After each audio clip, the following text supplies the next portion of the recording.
Assalamualaikum warahmatullahi wabarakatuh. Hari ini kami dan ahli kumpulan kami akan membentangkan tajuk yang kami pilih, iaitu hubungan tekanan emosi dengan prestasi pelajar di IKMAS. Sebelum itu kami akan memperkenalkan diri kami. Nama saya Umi Nur Rasha binti Julai, DDI 2174 daripada Seksyen 1. Nama saya Zatul Syahira binti Suif, DDI 2195 daripada Seksyen 1. Nama saya Nur Hafizah binti Bakri, DDI 2163 daripada Seksyen 2. Tekanan. Apa itu tekanan? Tekanan adalah tindak balas fizikal, emosi dan mental seseorang terhadap sebarang perubahan dan kebiasaannya berlaku apabila seseorang itu merasakan bahawa keperluan melebihi dari keupayaan dan kemampuan yang ada pada dirinya. Punca utama tekanan seringkali dikaitkan dengan masalah kehidupan yang terjadi seperti masalah pribadi, masalah di sekolah dan lain-lain. Jika tidak ditangani segera, ia akan memberi banyak kesan terhadap fizikal, mental dan emosi para pelajar serta prestasi pelajaran para pelajar juga akan turut terjejas. Oleh kerana seriusnya perkara ini, kajian mengenai hubungan antara tekanan emosi dengan prestasi pelajar sangat diperlukan. Pernyataan masalah yang kami dapati daripada kajian kami ialah isu kesihatan mental kurang mendapat perhatian di negara ini kerana ia menjadi pantang larang dalam kalangan masyarakat sehingga menyebabkan mereka yang berhadapan masalah mental tidak mahu mendapatkan rawatan dan menganggap kesihatan mental adalah sesuatu perkara yang remeh. Ketua Jabatan Pakar Psikiatri berkata, penyakit mental dijangka menjadi penyakit kedua tertinggi yang dihadapi oleh rakyat Malaysia selepas penyakit jantung pada 2020. Menurut kajian Suziliana Mamat, menyatakan kecergasan emosi merupakan aspek penting yang ada dalam diri dan berkait rapat dengan masalah tekanan hidup yang dialami di kalangan remaja.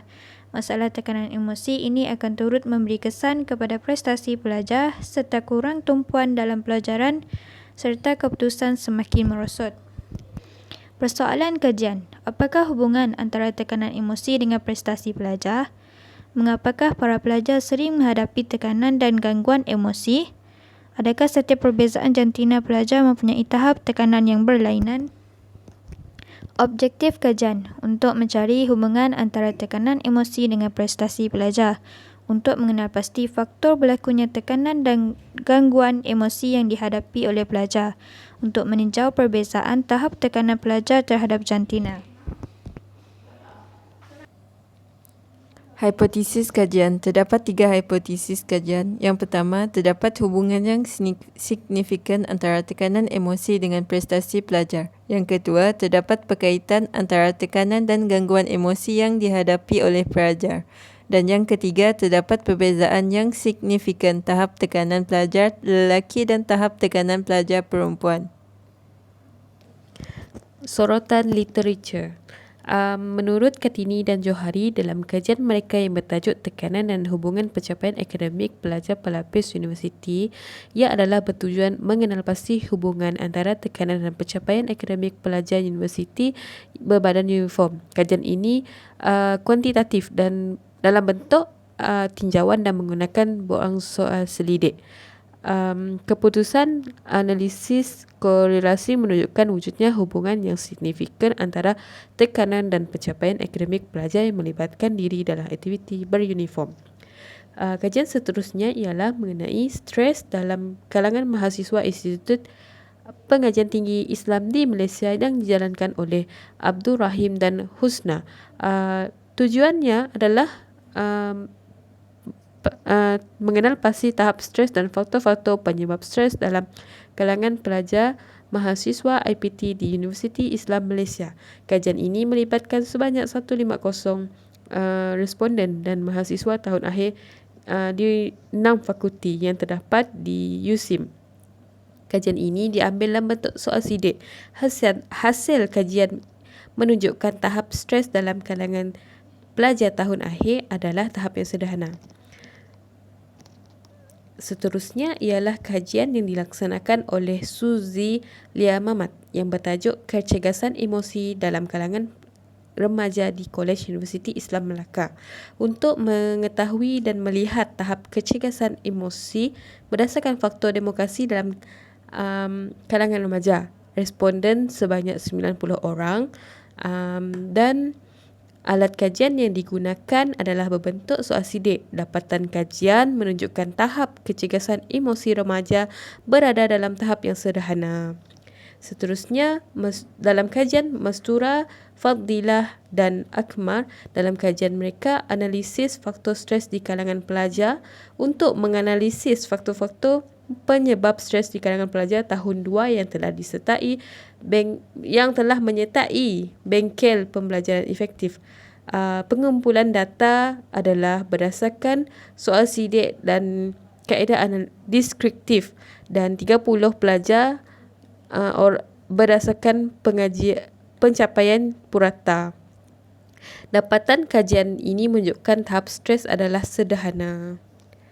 Seterusnya ialah kajian Nurul Afidah tentang tahap dan punca tekanan dalam kalangan pelajar tahun akhir. Tujuan kajian ini adalah untuk mengenal pasti tahap dan punca penyebab tekanan dalam kalangan pelajar tahun akhir.